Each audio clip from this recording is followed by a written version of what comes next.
أعوذ بالله من الشيطان الرجيم بسم الله الرحمن الرحيم الحمد لله الصلاة والسلام على رسول الله ربنا زدنا علما رب اشرح لي صدري ويسر لي أمري واحلل عقدة من لساني يفقهوا قولي يا فتاح الحمد لله. அல்லாஹுடைய மாபெரும் கருணை உன்னுடைய கிருபையை கொண்டு தொடர்ந்து நம்ம சூரா தாஹா பார்த்து வரோம் இல்லையா? தர்ஜுமா கிளாஸ்கள் எவ்ரிடே மண்டே டு ஃப்ரைடே நடக்குது. அதே மாதிரி இந்த கிளாஸ் வந்து நம்ம மண்டே, வெனஸ்டே, ஃப்ரைடே 3 நாளும் தப்சீர் கிளாஸ்களை பார்த்து வரோம். அதுல சூரத்து தாஹா 20வது அத்தியாயம், அதுல 14 வசனங்களை நம்ம பார்த்திருக்கோம். 9வது வசனத்துல இருந்து நபி மூசா அலைஹிஸ்ஸலாம் அவங்களுடைய வரலாறு, அந்த அவங்களுடைய ஹிஸ்டரி, அவங்களுடைய செய்தி நபியே உங்களுக்கு வந்ததா அப்படின்னு சொல்லி கொஸ்டின் கேட்டு அதுக்கு ஆன்சரா இதுதான் அது அப்படின்னு சொல்லக்கூடிய நிகழ்வுகளை நம்ம பாக்குறோம் இல்லையா? அல்ஹம்துலில்லாஹ். அப்போ அல்லாஹ்வுடைய தூதர் மூசா அலைஹிஸ்ஸலாம் அவங்க திருமணம் முடிச்சு அதுக்குரிய மகர் கடனை அழகான முறையில நிறைவேற்றி தன்னுடைய குடும்பத்தாரோட தன்னுடைய தாயகம் திரும்புறதுக்காக வர்றாங்க இல்லையா? அப்போ தன்னுடைய வரும்போது வழி தவறிட்டாங்க, வழி மாறிடுச்சு, இரவு நேரமா இருக்கு. அப்போ ஒரு கணவாய், ஒரு மலைப்பாதை வழியில வர்றாங்க. குளிர்காலமாவும் இருக்கு, இருட்டாவும் இருக்கு. அந்த நேரத்துல தன்னுடைய மனைவி கிட்ட சொல்றாங்க, நம்ம 2 பேரும் இப்படி கொஞ்சம் ஒதுங்கி இருப்போம் அப்படின்னு சொல்லிட்டு இருக்கிற நேரத்துல ஒரு இடத்துல தேடி பாக்குறாங்க. வெளிச்சம் தெரியுது. ஏன்னா அவங்க கையில வச்சிருக்கக்கூடிய கல்லுலதான் அந்த காலத்துல பத்த வைப்பாங்க. அந்த கல்லை உரசி உரசி பாக்குறாங்க, அது நெருப்பு பத்த மாட்டேங்குது. அப்படி இருக்க நேரத்துல எல்லா பக்கமும் தேடி பாக்குறாங்க. ஒரு இடத்துல தூரமா ஒரு இடத்துல வெளிச்சம் தெரியுது. அந்த வெளிச்சத்தை பார்த்துட்டு தன்னுடைய மனைவி கிட்ட சொல்றாங்க, கஷ்டப்படுத்தாம சிரமப்படுத்தாம தங்கம் நீங்க இங்க இருங்க, நான் போய் உங்களுக்காக அந்த நெருப்பு கொஞ்சம் எடுத்துட்டு வர்றேன், இல்ல அவங்களுக்குள்ள பக்கத்துல ஆட்கள் யாராவது இருந்தா நான் விசாரிச்சுட்டு வர்றேன், எப்படி நம்ம போகலாம் அப்படிங்கறத மாதிரி சொல்லி அல்ஹம்துலில்லாஹ் அல்ஹம்துலில்லாஹ். ஆண்களுக்கே உரிய உயர்ந்த பண்பு, நற்குணம், குடும்பத்தாரை கவனிக்கிறது, காப்பாத்துறது. உண்மையிலேயே அல்ஹம்துலில்லாஹ் அல்ஹம்துலில்லாஹ். அந்த இடத்துல நபி மூசா அலைஹிஸ்ஸலாம் தன்னுடைய மனைவிய அமைதியா உட்கார வச்சுட்டு, வாங்க 2 பேரும் போவோம், ராத்திரி நேரமா இருக்கே, இருட்டா இருக்கே, என்னோட துணைக்கு நீங்களும் வாங்க அப்பெல்லாம் கூப்பிடல. அமைதியா ஒரு இடத்துல அழகா அவங்கள உட்கார வச்சுட்டு அந்த நெருப்பு, அந்த வெளிச்சம் வந்த பகுதியை நோக்கி போறாங்க. பக்கத்துல போக போக அவங்களுக்கு அந்த இடத்துல வரவுமே அல்லாஹ் சுப்ஹானஹு வ தஆலா பேச ஆரம்பிக்கிறான். மூசாவே, நான் யாரு தெரியுமா? நான் தான் உன்னுடைய இரட்சகன், ரப்பு, அகிலத்தின் ஆலமீனான அல்லாஹ் நான் கிட்ட பேசுறேன்னு சொல்லிட்டு அவங்க கிட்ட பேசக்கூடிய நிகழ்வுகளை நம்ம பார்த்தோம் இல்லையா? அது தொடர்ந்து வந்துகிட்டே இருக்கையில சுப்ஹானல்லாஹ், அல்லாஹ் தஆலா சொல்றான், நீங்க புனிதமான இடத்துக்கு வந்திருக்கீங்க, உங்க செருப்பை கழட்டுங்க, பயப்படாதீங்க, பக்கத்துல வாங்க அப்படின்னு சொல்லி அல்லாஹ் தஆலா அவங்களுக்கு ஒண்ணு ஒண்ணா சொல்லி காட்டான்.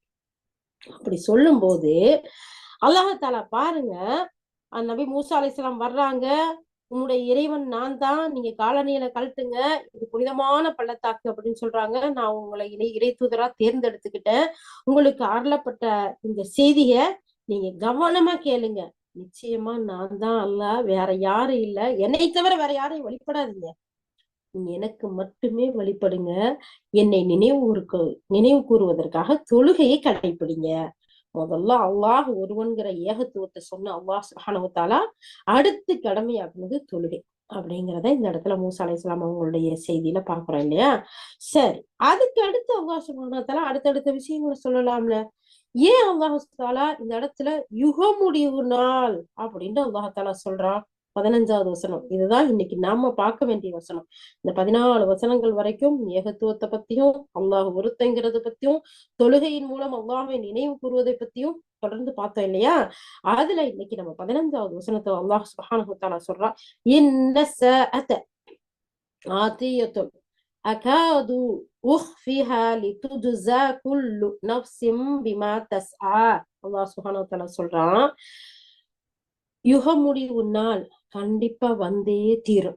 ஒவ்வொரு உயிரும் அந்த நாள்ல உழைத்ததற்கேற்ப, எப்படியெல்லாம் உழைச்சிட்டு வந்திருக்காங்களோ அதுக்கேற்ப பிரதிபலன், கூலி வழங்கப்படுவதற்காக அந்த நாள் வருவதை, அந்த வரும் நேரத்தை மறைக்க விரும்புகிறேன். அல்லாஹ் சுப்ஹானஹு வ தஆலா மூசா அலைஹிஸ்ஸலாத்துல சொல்றான்.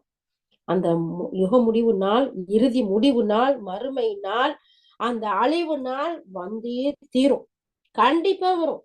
அதுல எந்த ஒரு சந்தேகமும் இல்லை. அப்போ ஒவ்வொரு உயிரும் எதை எதையெல்லாம் சம்பாரிச்சுட்டு வந்திருக்கு, சேகரிச்சுட்டு வந்திருக்கு அப்படிங்கிறதுக்கு தகுந்த மாதிரி அவங்களுக்கு நான் கூலி கொடுப்பேன். அதனால அதை நான் மறைச்சு வச்சிருக்கேன். 15வது வசனத்துல அல்லாஹ் அடுத்த அடுத்த வசனத்துல சொல்லி காட்டுறான். عنها من لا يؤمن بها واتبع هواه فتردى. அல்லாஹ் சொல்லி காட்டுறான், அதன் மீது நம்பிக்கை கொள்ளாமல் தனது மன விருப்பத்தை பின்பற்றுபவர்கள் யார்? அதாவது அந்த நாள் மீது நம்பிக்கை கொள்ளாமல் தனது மன விருப்பத்தை பின்பற்றுவோர் யாரும் அதிலிருந்து உண்மை திருப்பிவிட வேண்டாம். அந்த செய்தியிலிருந்து, அந்த நினைவிலிருந்து உங்களுடைய கவனத்தை திருப்பிவிட வேண்டாம். அவ்வாறாயின் நீர் அழிவுக்கு உள்ளாகி விடுவீர். சுப்ஹானல்லாஹ். அல்லாஹ் சுப்ஹானஹு வ தஆலா மறுமை நாள் வரும், கண்டிப்பா வரும், சந்தேகமே இல்லை. அதுல ஒவ்வொரு ஆத்மாவும் என்னென்னக்கு சம்பாரிச்சுட்டு வந்திருக்காங்க, என்னென்ன தேடி வந்திருக்காங்கிறதுக்காக அதை நான் மறைச்சு வச்சிருக்கேன். அதை யாரும் நம்பிக்கை கொள்ளாம, அதை நம்பாம வராத அப்பா பாப்போம் அப்படின்னு சொல்லிட்டு இருக்காங்களா, அவங்களுக்கு பின்னாடி போய் அவங்கள பார்த்து உங்களுடைய கவனமும் திரும்பிட வேணாம். அப்படி திரும்பினா மிகப்பெரிய அழிவுக்கும் கைசேதத்துக்கும் ஆளாக்குவீங்க அப்படிங்கிறத அல்லாஹ் இந்த 15, 16வது வசனத்துக்கு சொல்லி காட்டான்.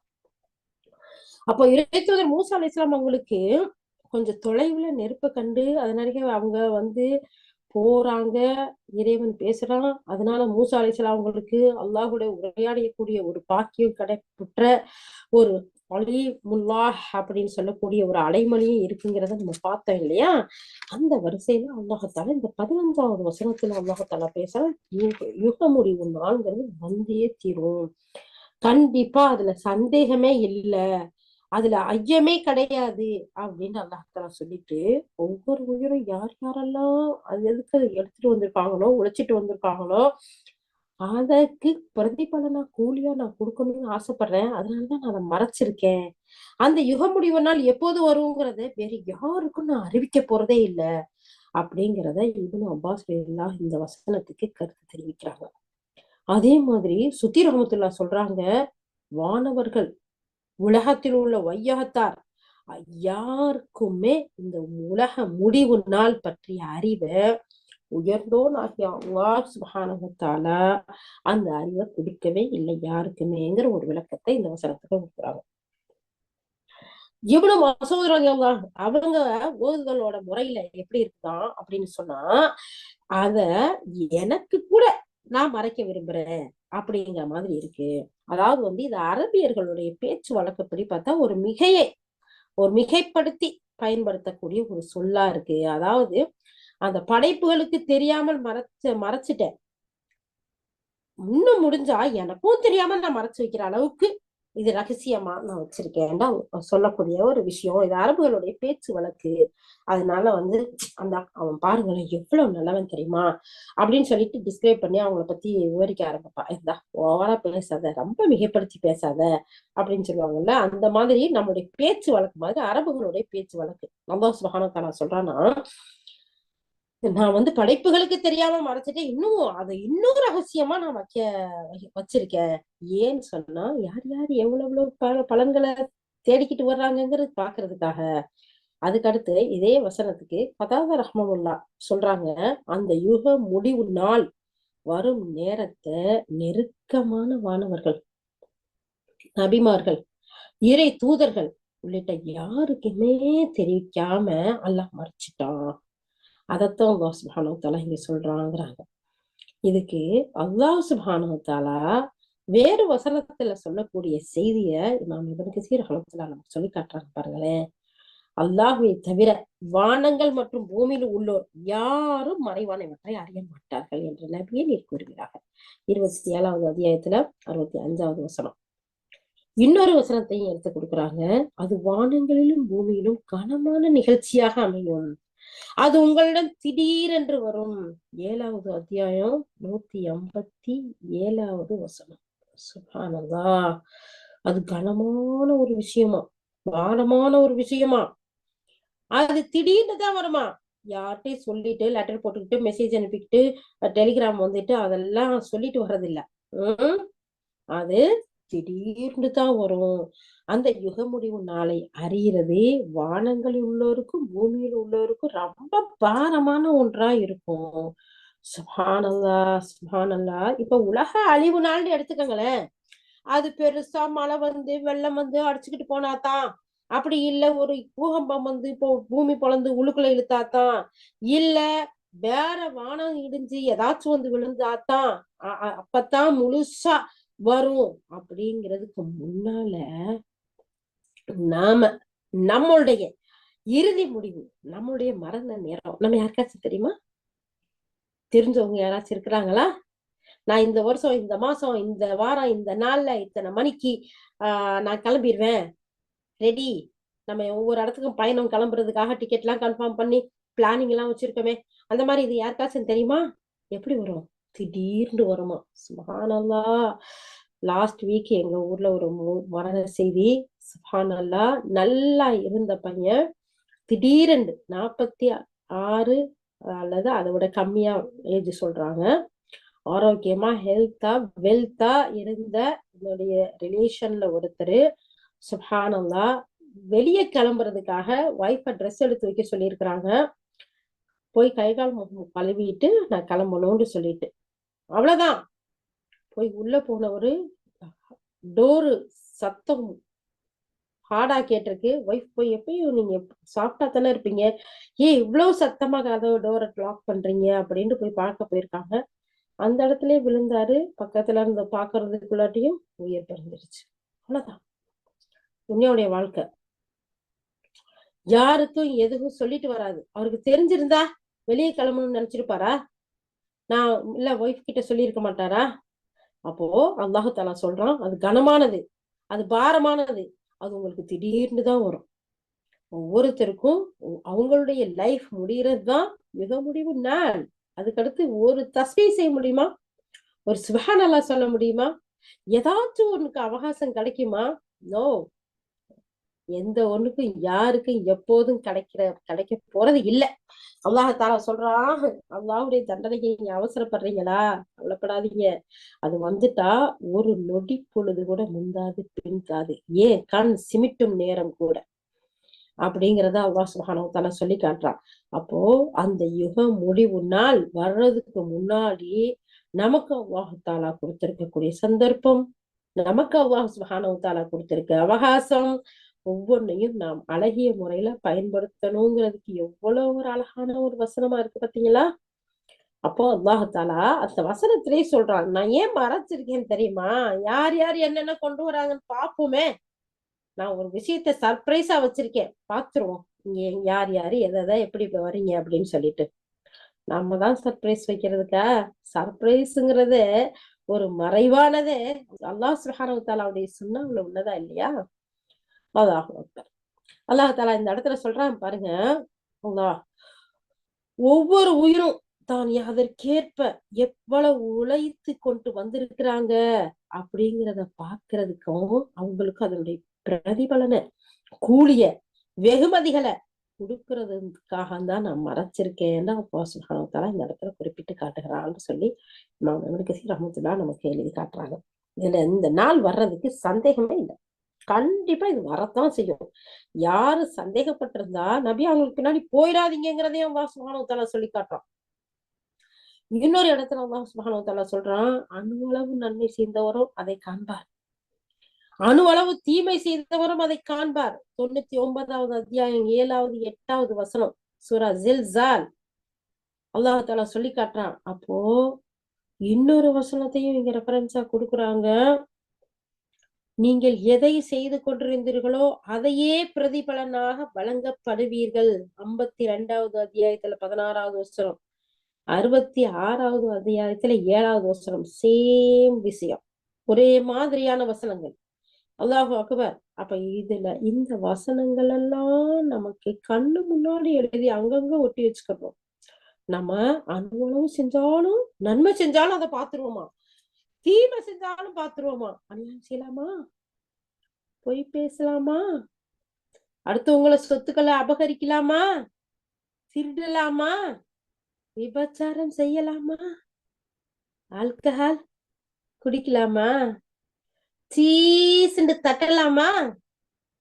சுப்ஹானல்லாஹ், அல்லாஹு அக்பர். அல்லாஹு தஆலா சொல்றான், யார் அணு அளவு நன்மை செஞ்சாரோ அதையும் பார்ப்பார், அணு அளவு தீமை செஞ்சாரோ அதையும் பார்ப்பார்.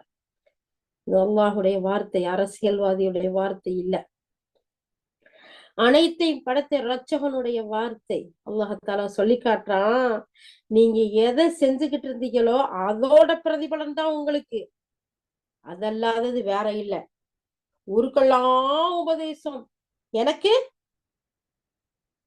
இதுக்கு நிறைய ஊர்ல சொல்லக்கூடிய பழமொழிகள்லாம் இருக்கு.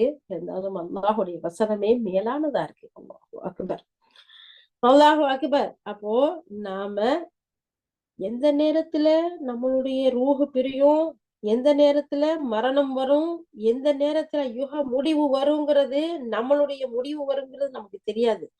அல்லாஹ் சுப்ஹானஹு வ தஆலா சொல்றான், நீங்க எதை செஞ்சுக்கிட்டு இருந்தீங்களோ அதோட பிரதிபலனையே நீங்க அனுபவிப்பீர்கள். எத்தனை வசனங்கள் பாருங்க. 99ல 7, 8, 52ல 16, 66ல 7. சுப்ஹானல்லாஹ், இவ்வளவு வசனங்கள் நமக்கு சொல்லி காட்டுறது எது? நீங்க எதை செஞ்சுக்கிட்டீங்களோ அதோடதான் வருவீங்க. நீங்க சின்ன நன்மை செஞ்சாலும் அதையும் நான் கொண்டு வந்து கொடுத்துருவேன் உங்களுக்கு. அதே மாதிரி சின்ன தீமை செஞ்சாலும் அதையும் உங்களுக்கு காட்டுவேன். நம்ம அவசரமா எல்லா இடத்துல மன்னிப்பு தேடணுமா இல்லையா? அல்லா, தெரியாம செஞ்சுட்டேன் அல்லா, அல்லா பலகீனமானவங்க அல்லா, நீ மனிதர்களை மறதியால தான் படைச்சிருக்கியா அல்லா, நான் மறந்துட்டு செஞ்சுட்டேன் அல்லா. இந்த வசனங்களை எல்லாம் கேட்டு அவசரமா எல்லா இடத்துல சரணடையணுமா இல்லையா? அல்லாஹ் சொல்றான், நான் கருணையால என்னிடம் பாவ மன்னிப்பு தேடினா உங்களுடைய பாவங்கள் எல்லாம் மன்னிக்கிறதோட நான் என்ன செய்வேன், உங்களுக்கு கருணையும் காட்டுவேன். ஆனா நீங்க திமிரு கொண்டு திரிஞ்சீங்கன்னா கடுமையா தண்டிப்பேன். என்னுடைய பிடி கடுமையானது, என்னுடைய கட்டுதல் அது மாதிரி வேற எதுவுமே இருக்காது. சூரா ஃபஜ்ர் எடுத்து படிச்சு பார்ப்போம். அல்லாஹு அக்பர், அல்லாஹு அக்பர். அப்ப இந்த வசனங்கள் எல்லாம் அல்லாஹ் சுப்ஹானஹு வ தஆலா ஏன் சொல்லி காட்டுறான்? ஏன் இந்த யுக முடிவு நாள மறைச்சு வச்சிருக்கான்? ஏன் ஒவ்வொருத்தருடைய மரண நேரத்தையும் அல்லாஹ் தஆலா மறைச்சு வச்சிருக்கான்? நம்மளுடைய நன்மை. எந்த நேரமும் நமக்கு மரணம் வரலாம், நம்முடைய வாழ்க்கை முடியலாம். அப்போ அத நினைச்சு அல்லாஹுடைய நினைவோட இருக்கணும். பேசுனா நல்லத பேசுவேன், இல்லாட்டி பேச மாட்டேன், வாய் மூடி இருப்பேன். அல்லாஹுடைய தூதர் சொன்ன பொன்மொழி. பார்த்தா நல்லத பார்ப்பேன், இல்லாட்டி இந்த கண்ண மூடி அல்ஹம்துலில்லாஹ் நிம்மதியா தூங்கவாச்சு செய்வேன் இல்லையா? கேட்டா நல்லத கேட்பேன், இல்லாட்டி ஹெட்போன் ஒண்ணு இருக்குதே அதுக்கு பதிலா பஞ்ச வச்சு மறைச்சுக்கிடுவேன். சொல்லலாமா இல்லையா? அல்லாஹு அக்பர், அல்லாஹ். இன்னைக்கு எத்தனை அநியாயங்கள்! சுப்ஹானல்லாஹ், எதைத்தான் சொல்றது எதைத்தான் விடுறதுன்னு தெரியல. ஒண்ணுமே சொல்ல முடியல, ஒண்ணுமே கேட்க முடியல, ஒண்ணுமே பார்க்க முடியல. இந்த மியூசிக்கு பின்னாடி எவ்வளவு கூட்டம்! சுப்ஹானல்லாஹ், அரைகுறையா அலையிறதுல எவ்வளவு பேர்! எந்த நேரம் உங்களுக்கு தெரியாது, நான் மறைச்சு வச்சிருக்கேன். அந்த நேரம் வந்தா உங்களுக்கு யாரும் கண் சிமிட்டும் நேரம் கூட முந்த முடியாதுன்னு அல்லாஹ் சுப்ஹானஹு வ தஆலா சொல்லி காட்டுறான். நீங்க செஞ்சதுக்கான கூலியத்தான் நீங்க அடைவீங்க. அதனாலதான் அல்லாஹ் மறைச்சு வச்சிருக்கான். அப்ப நம்முடைய நேரம் காலம் எல்லாத்தையும் எனி டைம் அல்லாஹுடைய சிந்தனையில. அல்லாஹ் நம்மளை எதுக்காக படைச்சான்? நம்முடைய படைப்பின் நோக்கம் என்ன? நாம வந்து எதுக்காக இந்த துனியாவுக்கு வந்திருக்கோம்? எங்க போய் சேரணும், அதுக்கான வேலையை செய்யணுமா இல்லையா? ஓடி ஓடி உழைக்கணும்னு சொல்லிட்டு ஆரம்ப காலத்துல இருந்து விட்டா வயித்துக்குள்ள இருக்க பிள்ளைக்கு இனிமேல் கிளாஸ் எடுத்துருவாங்க. அதுவும் எடுக்கதான் செய்யறாங்க. சரியா? புள்ள 1 வயசு 2 வயசுல இருந்து ஸ்கூல் ஆரம்பிச்சு 25, 26 வயசு வரை வரைக்கும், இன்னும் போனா PhD 30 வயசுல முடிக்கிறாங்க வரைக்கும் ஓடி ஓடி உழைச்சு வாழ்க்கைக்கான சாதனத்தை தேடுறோம்ல, வாழ்க்கையை வளப்படுத்துறோம்ல, நம்ம எல்லா இடத்துலயும் உயர்வா இருக்கணும்னு நினைக்கிறோம்ல. அதுக்கு பின்னாடி ஆஃப்டர் த டெத், மரணத்துக்கு பின்னாடி ஒரு வாழ்க்கை. அதுதான் இஸ்லாமிய கோட்பாடு. எங்க எங்க அந்த சிந்தனையோடு நம்ம வாழ்ந்தோம்டா ஒரு நொடி பொழுது கூட நாம அநியாயம் செய்ய மாட்டோம், மோசடி செய்ய மாட்டோம், பாவத்துக்கு போக மாட்டோம், அல்லாஹ் மறந்த வாழ்க்கைய நினைச்சு கூட பார்க்க மாட்டோம். இன்ஷா அல்லாஹ் இந்த வசனங்கள்லாம் அதை நினைவூட்டக்கூடியதா இருக்கு. அல்லாஹ் சுப்ஹானஹு வ தஆலா அழகா நபி மூசா அலைஹிஸ்ஸலாத்தை பத்தி, நபியே உங்களுக்கு அந்த செய்தி வந்துச்சா இங்க பாருங்கன்னு சொல்லிட்டு ஏன் இந்த யுக முடிவு நாளை பத்தி அங்க சொல்றான்? அந்த ஹிஸ்டரிய பத்தி, அந்த வரலாறை பத்தி சொல்லல. இங்க பாருங்க, நீங்க மறந்துட்டு இருந்துடாதீங்க, உலக வாழ்க்கை உங்களை மூழ்கடிச்சிட வேணாம். அதனாலதான் அல்லாஹ் அடுத்த வசனத்துல சொல்றான், அதன் மீது நம்பிக்கை கொள்ளாமல் தனது மன விருப்பத்தை பின்பற்றி இருக்கிறாங்கல்ல, அப்படிப்பட்ட யாரும் உங்களுடைய அந்த கவனத்திலிருந்து திருப்பிட வேண்டாம் அப்படின்னு அல்லாஹ் மூசா அலைஹிஸ்ஸலாத்துக்கு சொல்லக்கூடிய இந்த செய்தி அவர்களுக்கு மட்டுமல்ல சொல்லல, அவங்கள நோக்கி சொல்லப்பட்டது என்றாலும் சட்ட விதிகளுக்கு உட்பட்ட ஒவ்வொருவருக்கும் இது பொருந்தும். இஸ்லாமை பின்பற்றி வாழக்கூடிய, அதை மறுக்கக்கூடியவர்களுக்கு இதுதான். இஸ்லாமை ஏற்று அல்லாஹ்வை நம்பி ஏகத்துவத்தின்படி வாழக்கூடியவங்க பாவத்துல இருந்து பாதுகாக்கப்பட்டு ஓரிரை கொள்கையில உறுதியா இருந்து நன்மைகளை செய்து பாவங்கள்ல இருந்து விலகி அந்த நாளை எதிர்பார்த்து இறைவனுடைய சந்திப்பை எதிர்பார்த்து வாழக்கூடிய மக்களா இருப்பாங்க இல்லையா? அதை மறுக்கக்கூடியவர்கள், அவர்களுக்கு மரணம் இல்லையா? அவங்க மரணம் அடையலையா? அவங்க எல்லாரும் உயிரோடையா இருக்கிறாங்க? எல்லாருக்கும் அதுதான். இதுல எந்த ஒரு சந்தேகம் இல்ல, எந்த ஒரு மாத்து கருத்தும் இல்ல. ஆனா அவங்க எல்லாம் என்ன நினைச்சாங்கன்னா, அடுத்த ஒரு லைஃப் இல்லன்னு இருக்கிறாங்க. இருந்துட்டா டாக்டர் பெரியார்தாசன் என்ற அப்துல்லா பிரதர் சொன்னாங்களே, சுப்ஹானல்லாஹ், ஏத்திஸ்டா இருந்து எத்தனை பேரை மதம் மாற்றியவர் அவருடைய வாழ்நாள்ல வருந்தி அழுது தௌபா செய்து, அதே மனிதர் அவருடைய மரணத்துக்கு முன்னாடி எவ்வளவு பேரை இஸ்லாத்துல தன்னுடைய அழகிய அந்த முன்மாதிரியின் மூலமா, அவர் கொண்ட அந்த கொள்கையின் மூலமா, அதை விளங்குன அந்த அழகிய ஏகத்துவத்தின் மூலமா எத்தி வச்சாங்க. பார்த்தோம் இல்லையா? கேட்டோம் இல்லையா? இன்னும் அவருடைய பதிவுகள் எல்லாம் இருக்கா இல்லையா? ஏன் இருந்துட்டா, மறுமைன்னு ஒண்ணு இருந்துட்டா, அவங்க மறு வாழ்க்கை ஒன்று, மரணத்துக்கு பின்னாடி ஒரு வாழ்க்கை ஒண்ணு இருந்துட்டா எங்க போவோம்? அதுதானே இஸ்லாமிய கொள்கை கோட்பாடு. அதை மறுத்தவர்களுக்கு அல்லாஹ் சுப்ஹானஹு வ தஆலா சொல்றான், அந்த உலகம்தான் வாழக்கூடியவர்கள், மனம் விருப்பத்தை பின்பற்றக்கூடியவர்கள், அவர்களை பார்த்து உங்களுடைய கவனத்தை திருப்பிட வேண்டாம். அப்படி திருப்பினீங்க அப்படின்னு சொன்னா நீங்க மிகப்பெரிய இழப்புக்கு ஆளாகுவீங்க. அல்லாஹ் சுப்ஹானஹு வ தஆலா இந்த இடத்துல சொல்லி காட்டுறான், நீங்க அழிவுக்கும் ஆளாயிருவீங்க. அப்போ மூசா அலைஹிஸ்ஸலாம் மூலமா அல்லாஹ் சுப்ஹானஹு வ தஆலா இந்த இறுதி தூதரை கூப்பிட்டு சொல்லி காட்டுறானே, எதுக்காக? நாம அழிவுல போயிடக்கூடாது, வீண்ல போயிடக்கூடாது, மற்ற மனிதர்களை பார்க்க கூடாது, இறை நம்பிக்கை கொண்டவர்களை பார்க்கணும், இறை வேதத்தை பார்க்கணும், இறை வேதத்தின்படி வாழ்ந்து சென்ற வழிகாட்டி சென்ற இறை தூதர்களையும் உத்தம தோழர்களையும் நம்ம பார்க்கணுமே தவிர, இறைவனை நம்பாத மன விருப்பத்தின்படி நடக்கக்கூடிய அந்த மக்களின் பக்கம் உங்களுடைய கவனத்தை திருப்பினீங்கன்னா அழிவுக்கு ஆளாயிருவீங்க அப்படிங்கறத அல்லாஹ் சுப்ஹானஹு வ தஆலா 16வது அத்தியாயத்துல சூரா தாஹால சொல்லி காட்டுறான். அல்லாஹ் அக்பர். அதாவது யார் யுகமுடைய நாளை பொய்யென கருதி தன்னுடைய மனம் போன போக்கில் இந்த உலக உல்லாசங்களில் கவனம் செலுத்தி தம்முடைய இறைவனுக்கு மாறுபடுகிறாரோ அத்தகையோரின் வழியை நீங்கள் பின்பற்றாதீர்கள். இதை விட தெளிவா யாருக்கு சொல்லணும்? இது நிஜமா புரியலையா? யாருக்காச்சும் புரியலையா? நம்ம இன்னைக்கு 65 சகோதரிகள் இருக்கோம் இந்த இந்த மீட்டிங்ல, இந்த மஜ்லிஸ்ல. யாராச்சும் ஒருத்தருக்கு புரியலன்னு சொல்லுங்க. அவ்வளவு தெளிவா அல்லாஹ் சுப்ஹானஹு வ தஆலா சொல்றான். நாம 65 பேரும் ஒருத்தருக்குனால இந்த செய்தியை எத்தி வச்சு ஆகணும். இந்த யுக முடிவுனால அல்லாஹ் தஆலா ஏன் மறைச்சு வச்சிருக்கான்? நம்ம நேர்மையா வாழணுங்கிறதுக்காக மறைச்சு வச்சிருக்கான். நம்ம நீதியா வாழணுங்கிறதுக்காக மறைச்சு வச்சிருக்கான். அந்த ரப்புல் ஆலமீனை மறந்து வாழக்கூடாதுங்கிறதுக்காக மறைச்சு வச்சிருக்கான். அத மறந்து அத பொய்ன்னு சொல்லி மனம் போன போக்குல இந்த உலக உல்லாசங்களை கவனம் செலுத்தக்கூடிய மக்களை நீங்க பார்த்து அவங்கள பின்பற்றி போனீங்கன்னா வழி தவறிடுவீங்க. நிச்சயமா இழப்பும் நஷ்டமும் அடைவீர்கள். இது அல்லாஹ்வுடைய வார்த்தை. இதை நம்ம ஒவ்வொருத்தருக்கும் சொல்லணும். நம்ம குடும்பத்து பிள்ளைங்களுக்கு, நம்ம குடும்பத்தார்களுக்கு ஒவ்வொரு நாளும் நினைவூட்டக்கூடியவர்களா இருக்கணும். நம்மளுடைய ஆத்மாவை, நம்முடைய உள்ளத்தை தட்டி, ஆத்மாவே நப்சே அடங்கு, மனசு விரும்பத்தான் செய்யும், எல்லாத்தையும் ஆசைப்படும், அதுக்கெல்லாம் நம்ம தட்டி கொடுக்கணும். இரு இரு இரு இன்னும் கொஞ்ச நாள், எவ்வளவு நாளே தெரியல, இன்னும் கொஞ்ச நாள் நமக்கு விரும்பின வாழ்க்கை, மனம் விரும்பின வாழ்க்கை, எந்த கண்ணும் கண்டிராத, எந்த கல்பும் சிந்தித்து பார்த்திராத, கற்பனைக்கு எட்டாத இன்பமும் சுகமும் நிச்சயமா இருக்குங்கிறது அல்லாஹ்வுடைய வார்த்தை. அதனால நப்சே கொஞ்சம் அமைதியாரு, கொஞ்சம் நிம்மதி அடைந்தீரு அப்படின்னு சொல்லி உலக உல்லாசங்கள்ல போகாம பொய்யின் மறுமையை பொய்யென்று சொல்லக்கூடிய மறுக்கக்கூடிய மக்களுக்கு பின்னாடி ஓடாம நாம இருக்கணும். அதுக்காக அல்லாஹால உலகத்தை அனுபவிக்க வேணாம், நீங்க அதை சாப்பிட வேணாம், உண்ண வேணாம், குடிக்க வேணாம் அப்படின்னு அல்லாஹால சொல்லியிருக்கானா? உண்ணுங்கள், பருங்கள், வீண் விரயம் செய்யாதீர்கள், அல்லாஹு ஏற்படுத்திய வரம்பை மீறாதீர்கள், ஹலாலான முறைப்படி நீங்க திருமணம் செய்யுங்கள், குழந்தைகள் பெறுங்கள், நீங்கள் சொத்துக்களை வாங்குங்க, நீங்க அதே மாதிரி தான தர்மங்கள் செய்யுங்க, நீங்க இந்த உலகத்தை சுத்தி பாருங்க. இதெல்லாம் சொன்னா அல்லாஹால அது உங்களை நான் படைச்சிருக்கிறது என்னை வணங்குறதுக்காக. ஆனா அந்த வணக்கமே உங்களுக்கு வழிபாடவே உங்களுடைய வாழ்க்கையை சந்தோஷமாவும் நிம்மதியாவும் இந்த உலகத்திலையும் வாழ்றதுக்காகத்தான், என்ஜாய் பண்றதுக்காகத்தான். வரம்பு மட்டும் மீறாம நீங்க எல்லா விஷயங்களையும் செய்யுங்கிறது அல்லாஹ் சுப்ஹானஹு வ தஆலா நமக்கு அழகிய முறையில சொல்லி காட்டுறான். இங்க அல்லாஹாலா இன்னொரு வசனத்தையும் இந்த இடத்துல சொல்லி காட்டுறாங்க பாருங்க.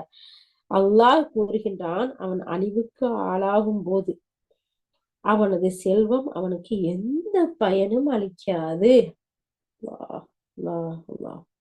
இந்த சொத்தையும் செல்வத்தையும் எதுக்காக தேடுறோம்? நமக்கு சமயத்துல சந்தர்ப்பத்துல கை கொடுக்கணும் தானே. ஏன் பிள்ளைங்களை எவ்வளவு பெத்து கஷ்டப்பட்டு படிக்க வச்சு ஆளாக்கி நம்ம உண்ணாம திங்காம தூங்காம நம்மளுடைய சந்தோஷங்களை எல்லாம் விட்டு எதுக்காக எல்லாமே செய்யறோம்? நமக்கு பிற்காலத்துல வயசாயிட்டா நமக்கு எல்லா நேரத்துல நம்ம பிள்ளைங்களும் உதவும், நம்மளுடைய சொத்துக்களும் உதவும் சொல்லித்தானே.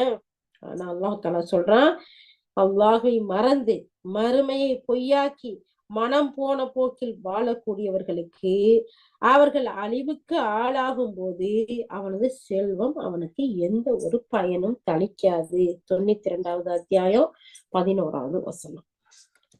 அப்ப இது ஒவ்வொன்றும் நமக்கு எப்படி இருக்கணும்? பச்சை மரத்துல அடிச்ச ஆணி மாதிரி பதஞ்சு போய் இருக்கணும்.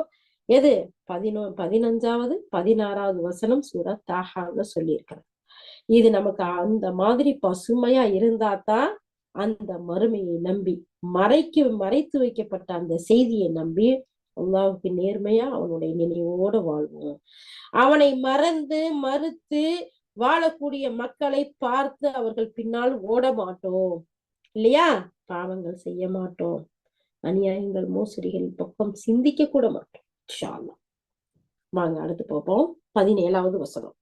அல்ஹம்துலில்லாஹ். சொல்ல வேண்டிய விஷயத்த சொல்லியாச்சு. உங்களுக்கு சிந்தனை மறந்து போயிடக்கூடாதுங்கிறதுக்காக நீங்க தொடர்ந்து மூசா அலைஹிஸ்ஸலாம் செய்தி கேட்டுக்கிட்டே வரையில, இங்க வாங்க, நான் ஒருத்தன் தான், எனக்கு இணை இல்ல, ஈடு இல்ல, நீங்க என்னை நினைவு கூறதுக்கு தொழுகணும். உங்களுக்கு நான் ஒரு நாளை மறைச்சு வச்சிருக்கேன். அந்த நாள் நீங்க என்னதான் செஞ்சுட்டு வருவீங்க? நன்மை செஞ்சுட்டு வருவீங்களா? உங்களுக்கு நன்மை கூலி. தீமை செஞ்சுட்டு வருவீங்களா? அந்த தீமையும் அழிவும் இருக்குங்கிற ஒரு எச்சரிக்கையோட அடுத்து அல்லாஹ் சுப்ஹானஹு வ தஆலா மூசா அலைஹிஸ்ஸலாமுடைய ஹிஸ்டரிக்கு நமக்கு ஞாபகம் மூட்டியாச்சா? நம்மளுடைய சிந்தனையை அழகான முறையில ஒழுங்கு கொண்டு வந்தாச்சா?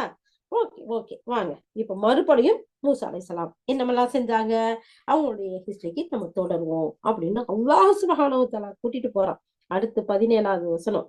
வமா தில்க பியமீனிக யா மூசா, மூசாவே உங்களுடைய வலது கையில இருக்கக்கூடியது என்ன அப்படின்னு அல்லாஹ் கேள்வி கேட்கிறான். அப்போ மூசா அலைஹிஸ்ஸலாம் சொல்றாங்க, கால ஹி அஸாய அத்தவக்கஉ அலைஹா வஅஹுஷு பிஹா அலா கனமி வலிய ஃபீஹா மஆரிபு உக்ரா. மூசா சொல்றாரு, அல்லாஹ் இது எனது கைத்தடி, இதை நான் ஊன்றுகோலா பயன்படுத்துவேன், இதை கொண்டு என்னுடைய ஆடுகளுக்கு இலைகளை பறிப்பேன், அது அந்த அந்த இலைகள் எல்லாம் உதுத்து விடுவேன், அது சாப்பிடும், அதுல எனக்கு இன்னும் பல வேறு பயன்பாடுகளும் இருக்கியாங்களா அப்படிங்கிறத சொல்லி காட்டுறாங்க. அதுக்கு அல்லாஹ் சுப்ஹானஹு வ தஆலா சொல்லி காட்டுறவோ அப்படியா 19, 20, 21 அல்லாஹ் சுப்ஹானஹு வ தஆலா சொல்ற, மூசா அதை கீழே போடுங்க அப்படின்னு அல்லாஹ் சொல்றான். அதுக்கு அவன் சொல்றாங்க, எனவே அவர் அதை கீழே போட்டார், உடனே அது விரைவா நெளியும் பாம்பாயிற்று. அப்போ அவன் அதை பிடிப்பீராக, பயப்படாதீர், அதை மறுபடியும் அதை முந்தைய நிலைக்கே நாம் கொண்டு வருவோம் என்றான். சுப்ஹானல்லாஹ். நமக்கு அழகிய செய்திகள் எல்லாம் சொல்லிட்டு அல்லாஹ் சுப்ஹானஹு வ தஆலா மூசா அலைஹிஸ்ஸலாத்திட்டே வந்து அவங்களுடைய ஹிஸ்டரியை நமக்கு சொல்லி காட்டுறான். நபி மூசா அலைஹிஸ்ஸலாம் உங்களுடைய கைத்தடி வச்சிருக்கிறது எப்போதுமே வழக்கம். அதை அல்லாஹ் தஆலா அற்புதமா மாற்றி காட்டினா. எப்படிப்பட்ட அற்புதம்! விரைந்து செல்லக்கூடிய பாம்பா, சூனியம் நிறைஞ்சு போய் கடந்த அந்த மக்கள் கிட்ட அல்லாஹ் ஒரு இறை தூதர் இவரு அப்படிங்கிறதுக்கு சான்றா அதை அமைச்சு வச்சான் அப்படின்ட்டு இந்த இடத்துல நமக்கு இமாம் சொல்றாங்க. சுப்ஹானல்லாஹ். அப்ப அல்லாஹாலா இந்த 17வது வசனத்துல இறைத்தூதர் மூசா அலைஹிஸ்ஸலாம்கிட்ட அல்லாஹாலா வழங்கிய பெரும் அற்புதம், வழக்கத்திற்கு மாற்றமான தெளிவான சான்றுதான் இது அப்படிங்கிறதையும் சொல்றாங்க. இது போன்ற அற்புதங்களை வல்லமை மாண்புமிக்க அல்லாஹ் ஒருவனால் தான் நிகழ்த்தி காட்ட முடியும் அப்படிங்கிறதையும், அவனால் அனுப்பப்பெற்ற இறை தூதர்களை தவிர வேற யாரும் இது போன்று செய்தி காட்டவும் முடியாது அப்படிங்கிற செய்தியையும் அல்லாஹ் சுப்ஹானஹு வ தஆலா இந்த 17வது வசனத்தின் மூலம் அல்லாஹ் தஆலா நிரூபிச்சு காட்டுறான். அதனாலதான் 17வது வசனத்துல அல்லாஹ் சுப்ஹானஹு வ தஆலா கேட்கிறான், மூசா உனக்கு வலது கையில வச்சிருக்கிறது என்ன அப்படின்னு அல்லாஹ் கேள்வி கேட்கிறான். ஏன் இப்படி கேள்வி கேட்கிறான்? அல்லாஹ்க்கு தெரியாதா அவர் வலது கையில என்ன வச்சிருக்கிறாருன்னு அப்படின்னு சொல்லி பார்த்தா, மூசா அலைஹிஸ்ஸலாம் அங்க இருந்து தன்னுடைய மனைவியை விட்டு போட்டு தன்னந்தனியா தானே வராங்க. அந்த நெருப்பு தெரியுதே பார்க்கலாம்னு சொல்லிட்டு அல்லாஹ் பேசணும்னு அவரு கொஞ்சம் அச்சத்திலையும் பயத்திலையும் இருக்கிறார் இல்லையா? நம்மளே பாருங்களேன், திடீர்னு நம்ம கம்பெனிலயோ இல்ல நம்ம வேலை இடத்துலயும் வேலை பார்த்துட்டு இருக்கோம், திடீர்னு பாஸ் வந்துட்டாரு, எப்படி இருக்கும்? அல்லாஹு அக்பர். அப்போ அந்த நேரத்துல ஏன் பயப்படுற, பயப்படாதீங்க வா அப்படின்னு முதுகுல தட்டி கொடுத்து ஒரு அமைதியா டோன்ட் வரி, ஆமா வீட்ல எல்லாம் எப்படி இருக்கிறாங்க, என்ன செய்றீங்க அப்படின்னு சொல்லி பேசினா நமக்கு எப்படி இருக்கும்? ஓகே பரவாயில்ல அப்படின்னு சொல்லி வருவோம்ல. அந்த மாதிரி மூசா அலைஹிஸ்ஸலாம் அவங்கள ஆசுவாசப்படுத்துறதுக்காக, ஒரு அமைதிப்படுத்துறதுக்காகத்தான் அல்லாஹ் சுப்ஹானஹு வ தஆலா மூசா அலைஹிஸ்ஸலாத்துல கேள்வி கேட்டான். உங்க கையில என்ன வச்சிருக்கீங்க அப்படின்னு சொல்லிட்டு, அப்ப உங்க கைத்தடி அப்படின்னு சொல்றாங்க இல்லையா? இந்த விளக்கத்தை நிறைய விரிவுரையாளர்கள் அல்லாஹ் தஆலா மூசா அலைஹிஸ்ஸலாம் அவங்கள ஆசுவாசப்படுத்துறதுக்காக, ஒரு அமைதிப்படுத்துறதுக்காக, ஒரு நார்மலுக்கு கொண்டு வர்றதுக்காக அல்லாஹ் இந்த விஷயத்த சொல்லி காட்டுறாங்கிறத சொல்றாங்க. இன்னும் வேறு சில அறிஞர்கள் சொல்றாங்க, மூசா அலைஹிஸ்ஸலாம் அவங்கள்ட்ட வாக்கு மூலமா அதை கேட்கணும், அந்த அல்லாஹ் தஆலா கேள்வி கேட்கணும், அவர் அதுக்கு பதில் சொல்லணும். அதுக்கு அல்லாஹ் தஆலா இப்ப இதுவரைக்கும் கைத்தடியா இருந்தத இப்ப பாக்குறீங்களா அப்படின்னு சொல்லி காட்டுற மாதிரி அல்லாஹ் தஆலா இந்த விஷயத்த கேள்வியா கேக்குறான். மூசாவே உங்களுக்கு வலது கையில என்ன இருக்குது அப்படின்ட்டு நம்ம கேட்டு, அது உங்களுக்கு எப்போதுமே பரிச்சயமான கைத்தடி தானே, அது வேறு எதுவும் இல்லைல்ல, அப்படியா இருந்தா அந்த தடியை இப்ப போடுங்க பாப்போம், அது எப்படி ஆகுதுண்டு அப்படின்னு அவங்களுக்கு ஒரு மோசிசாவ, ஒரு அற்புதத்தை, ஒரு மேஜிக்க, உண்மையான ரியல் மேஜிக்க தான் இல்லையா, அல்லாஹ்வுடைய அற்புதம். அந்த அற்புதத்தை செய்து காட்டுறதுக்காக அல்லாஹ் தஆலா கேட்டான். ஆக உன்னுடைய வலது கையில இருக்கிறது என்ன அப்படின்னு அல்லாஹ் கேட்டு அதை தெரிந்து கொள்கிறதுக்காக இருக்கக்கூடிய வினா அல்ல, அதை உறுதிப்படுத்துறதுக்காக கேட்ட கேள்வி அப்படிங்கிறத இன்னும் சில வரலாற்று ஆசிரியர்கள் சொல்றாங்கன்னு நம்மளுக்கு சீரகமெல்லாம் சொல்லி காட்டுறாங்க. சோ எது எப்படியோ அல்ஹம்துலில்லாஹ் இப்போ நார்மலுக்கு வந்துட்டாங்க மூசா அலைஹிஸ்ஸலாம், அல்லாஹ்வோட பேசுறாங்க. அப்போ அந்த என்னன்னு கையில இருக்கிறது என்னன்னு கேட்கும்போது கைத்தடி, இதை நான் ஊன்றுகோலா பயன்படுத்துவேன் அப்படின்னு அவரு சொல்லிட்டு, அதாவது அது நடக்கும் நேரங்கள்ல இதை நான் நடக்கக்கூடிய நேரத்துல இதை ஊன்றிக்கிடுவேன், அதை கொண்டு என்னுடைய ஆடுகளுக்கெல்லாம் இலைகளை பறிச்சு நான் அதுக்கு கொடுப்பேன், அதுக்கும் வசதியா இருக்கு அப்படின்னு சொல்லிட்டு அவர் சொல்றாரு. அது என்னடா கைத்தடி அப்படிங்கிற சொல்லிட்டு விட்டுலாம் தானே, அல்லாஹ்வோட பேசுறதுக்கு அவருக்கு ரொம்ப ஆசை. அல்லாஹ் கேட்டுட்டானா நம்ம சொல்லுவோம். நம்மளுமே பாருங்களேன், நம்மளோட விருப்பமா இருக்கவங்கள்ட்ட எப்படிமா இருக்க, அல்ஹம்துலில்லாஹ் நல்லா இருக்கேன், யாராச்சும் வேண்டா வெறுப்பா இருந்தாலும் சரி, என்ன எப்படி பேசுறோமோ நல்லா இருக்கேன், அந்த நல்லா இருக்கேன்னு உப்புச்சப்பு இல்லாம இருக்கும், அதுக்கு மேல பேச்சே வராது. ஆனா இதே நமக்கு ரொம்ப விருப்பமானவங்க அவசரமா போய்கிட்டு இருக்கோம்னு கூட வச்சுக்கோங்களேன், நல்லா இருக்கேன் நல்லா இருக்கேன், நீங்க எப்படி இருக்கீங்க, எங்க இருக்கீங்க, உங்களை பார்க்கவே முடியலையே, போனாச்சும் பேசலாமே, வரவாச்சும் செய்யலாமே, நான் அவசரமா போறேன் எதுவும் நினைச்சுக்கிறாதீங்க, என்னவெல்லாம் பேசிடுவோம். ஏன் நம்மளுக்கு பிடிச்சிருக்கான், நமக்கு விருப்பமா, இன்னும் 4 வார்த்தை பேசலாமா அப்படிங்கிறதுக்காக.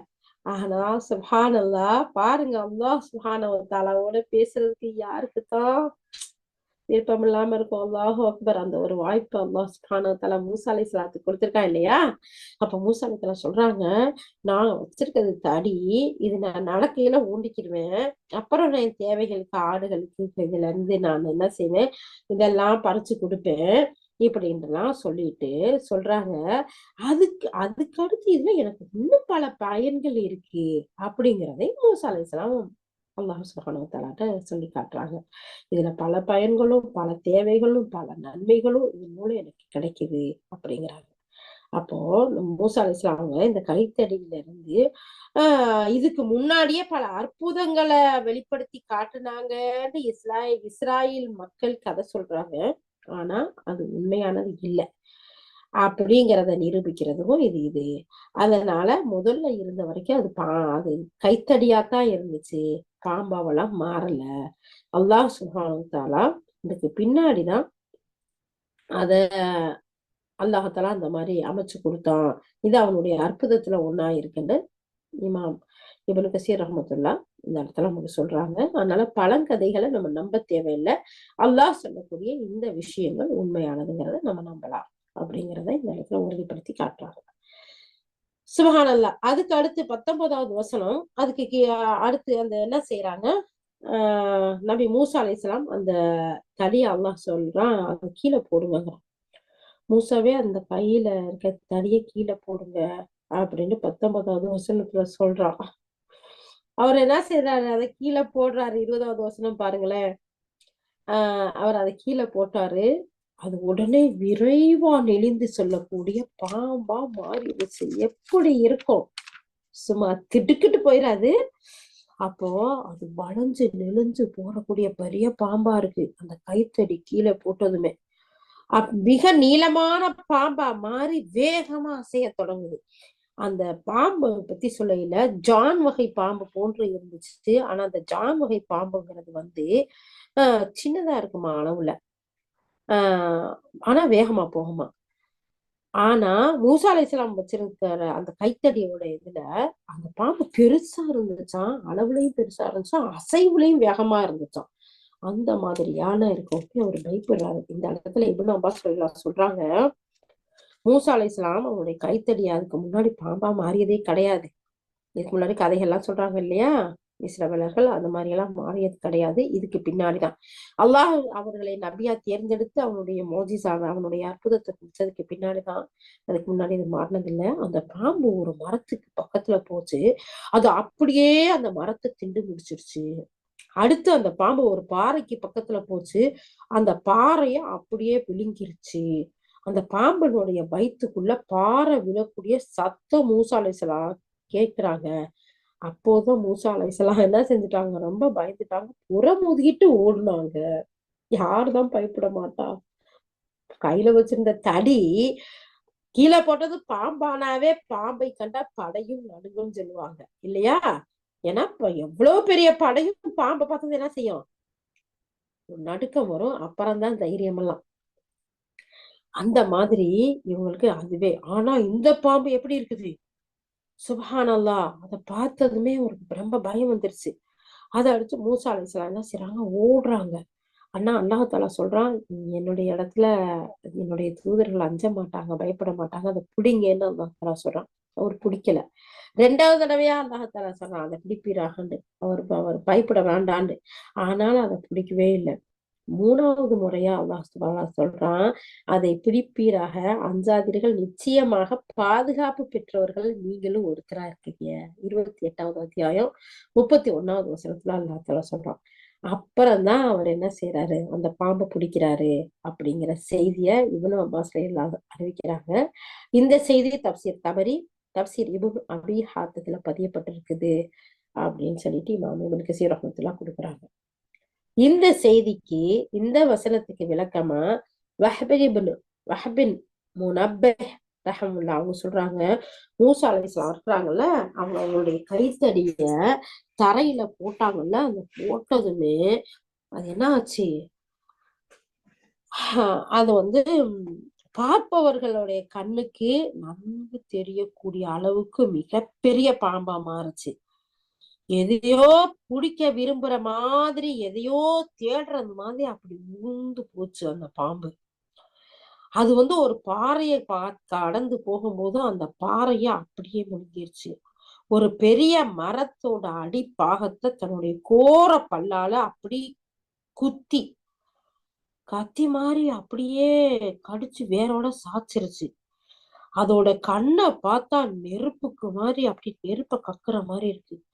இந்த கைத்தடி வளைந்த பகுதி இருக்குல்ல, இந்த கைத்தடியோட வளைந்த பகுதியா இருந்துச்சு அந்த கைத்தடி. அது எப்படின்னா அதோட பிடரியில ஒரு அப்படியே முடி உள்ள பிடரியா இருந்துச்சு. இத மூசா அலைஹிஸ்ஸலாம் கண் கூட கண்டப்போ புறமுதுகிட்டு ஓடுனாங்க.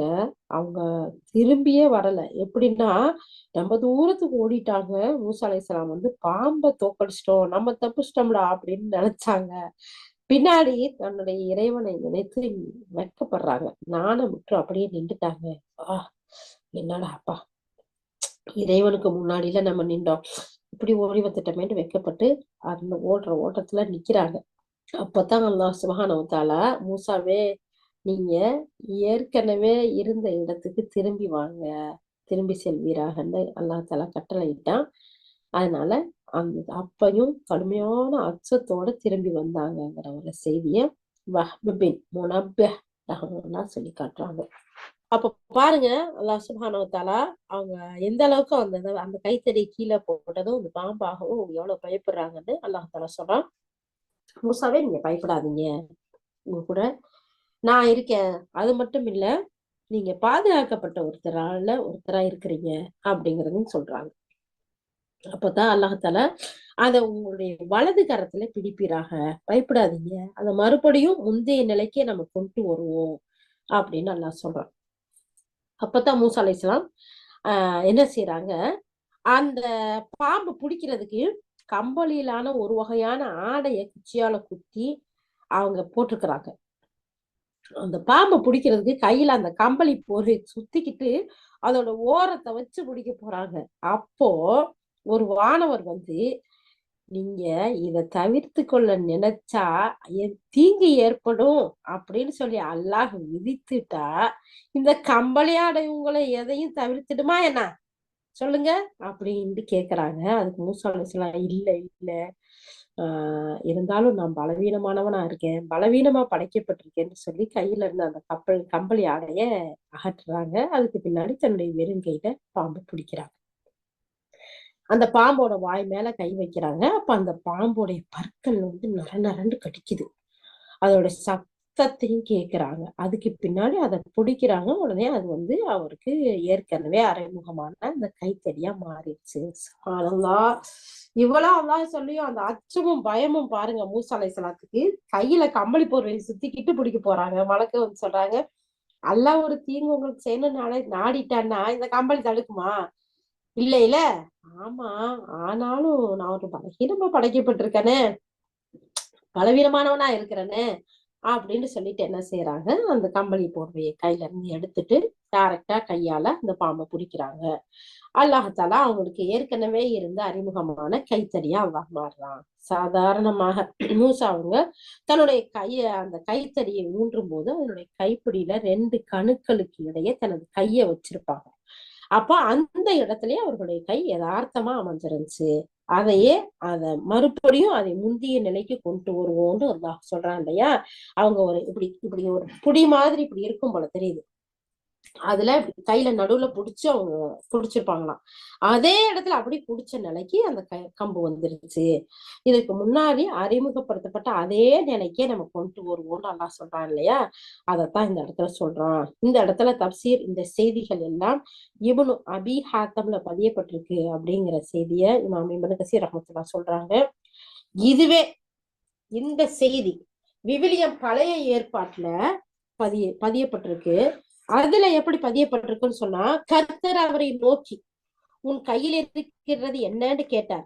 ஒரு கோல் என்றார். அதை தரையில் போடும் என்றார். யாரு? கர்த்தர். அதை அவர் தரையில் போட்ட போது அது சர்ப்பமாயிட்டு, சர்ப்பம்னு அந்த லாங்குவேஜ்ல சொல்லுவாங்க போல தெரியுது பாம்புக்கு. மோசே அதற்கு விலகி ஓடினார். அதுல இருந்து விலகி ஓடுறாரு. அப்போ கர்த்தர் மோசேயை நோக்கி உன் கையை நீட்டி அதன் வாளை பிடி என்றார். அவர் தன் கையை நீட்டி அதை பிடித்த போது அவர் கையிலேயே கோலாயிற்று. அதாவது கோல்னா குச்சி, அந்த கம்பா குச்சி ஆயிருச்சு. இது யாத்திராகமம் 4வது அத்தியாயத்துல 2 to 4 வசனத்துல இருக்குங்கிறத இந்த இடத்துல நமக்கு விவிலியம் பழைய ஏற்பாட்டுல இருக்குங்கிறதையும் நமக்கு இந்த இடத்துல கொடுக்குறாங்க. சுப்ஹானல்லாஹ்.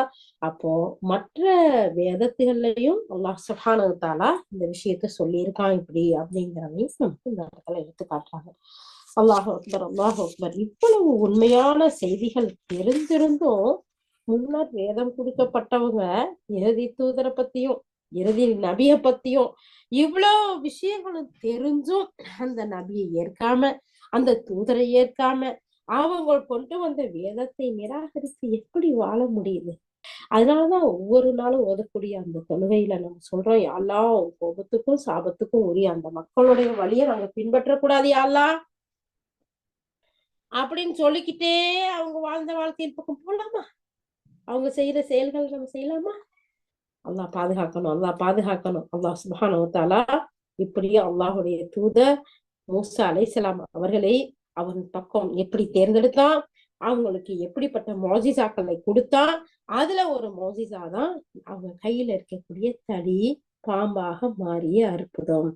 அது வரைக்கும் இந்த இடத்துல நம்ம பார்த்திருக்கோம். இன்ஷா அல்லாஹ் கேட்டதன்படி அமல் செய்யக்கூடிய மக்களா நம்ம இருக்கணும். ஏன்னா அல்லாஹ் சுப்ஹானஹு வ தஆலா மூசா அலைஹிஸ்ஸலாம் அவங்களுடைய வரலாறை சொல்லிக்கிட்டு வரும்போதே அந்த வரலாறுல முதன்மையானது அல்லாஹ் ஒருத்தன், அவனுக்கு இணை இல்லை, அவனை மட்டும்தான் வணங்கணும், வேற யாரையும் வணங்கக்கூடாது. அவனை நினைவு கூறுறதுக்கு தொழுகைக்கணும் நம்ம நினைவு கூறணும். அடுத்து நாம எந்த நேரமும் நம்முடைய மரணத்தை மறந்து வாழ முடியாது, வாழக்கூடாது. அல்லாஹ் அந்த மரணத்தை, மறுமையை, மகசரை, அந்த அந்த யுக முடிவு நாளை எப்படி நமக்கு மறைத்து வச்சிருக்கானோ அதே போல் நம்முடைய மரணத்தையும் மறைத்து வைத்திருக்கின்றான்ங்கிற சிந்தனையோட எனி டைம் அல்லாஹ் பார்த்துக்கிட்டு இருக்கான். அந்த அல்லாஹ்வை நம்ம சந்திக்கணுங்கிற சிந்தனையோட வாழக்கூடியவர்களா இருக்கணும், நன்மை செய்யக்கூடியவர்களா இருக்கணும். நன்மை செய்தா நம்ம நன்மையின் பிரதிபலனை நம்ம பார்ப்போம், தீமை செய்தா அதுக்குரிய தண்டனை அடைவோம். அதனால அல்லாஹ் சுப்ஹானஹு வ தஆலா சொல்றான், தீமை செய்யறவர்கள், மறுமையை மறுப்பவர்களை நீங்க பார்க்காதீங்க, அவங்க பின்னாடி போகாதீங்க, அழிவுக்கு ஆளாயிருவீங்க. நீங்க என்னுடைய பேச்சை கேட்டு என்னுடைய தூதரவை காட்டின வழியில வாழ்ந்தீங்கடா, ஈடேற்றம் வெற்றியும் இருக்கு. இந்த குர்ஆனை நம்ம ஏன் கொடுத்திருக்கோம் தெரியுமா? உங்களுக்கு சுப செய்தியா, உங்களுக்கு நேர்வழி காட்டியா, உங்களை சொர்க்கத்தில் கொண்டு போய் சேர்க்கக்கூடியதற்காக நாம கொடுத்திருக்கோம். அல்லாஹ் சுப்ஹானஹு வ தஆலா சொன்ன செய்தியெல்லாம் நம்ம முன்னாடி பார்த்திருக்கோம் இல்லையா? ஆகவே நாம் இந்த ஒவ்வொரு வசனங்களையும் சிந்தித்து சீர்தூக்கி பார்த்து நம்முடைய வாழ்க்கையை அல்லாஹ்வுக்கு பொருத்தமானதாக அமைத்து கொள்ள நாம் ஒவ்வொருவரும் முயற்சி செய்யணும். அப்படிங்கிறதோட யா அல்லாஹ் நீ எங்கள் மீது புரிந்த அற்புதங்களுக்கு நன்றி செலுத்தக்கூடியவர்களாகும், நீ பொருந்திக் கொள்ளும் விதத்தில் நாங்கள் நன்மை செய்யக்கூடிய மக்களாகவும் எங்கள் அனைவரையும் நீ ஆக்கி, யா அல்லாஹ் வீணில் போகக்கூடிய மக்களிலிருந்து எங்களை பாதுகாத்து தீனில் செல்லக்கூடிய மக்களாக எங்கள் அனைவரையும் ஆக்கி அருள் புரிவாயாக. வாஹிரு தஅவானா அல்ஹம்துலில்லாஹி ரப்பில் ஆலமீன். சுப்ஹானல்லாஹி வ பிஹம்திஹி, சுப்ஹானக அல்லாஹும்ம வ பிஹம்திக, நஷ்ஹது அல்லா இலாஹ இல்லா அன்த, நஸ்தக்ஃபிருக வ நத்தூபு இலைக். சுப்ஹான ரப்பிக ரப்பில் இஸ்ஸத்தி அம்மா யசிஃபூன், வஸ்ஸலாமுன் அலல் முர்ஸலீன, வல்ஹம்துலில்லாஹி ரப்பில் ஆலமீன். அஸ்ஸலாமு அலைக்கும் வரஹ்மத்துல்லாஹி வ பரகாத்துஹு.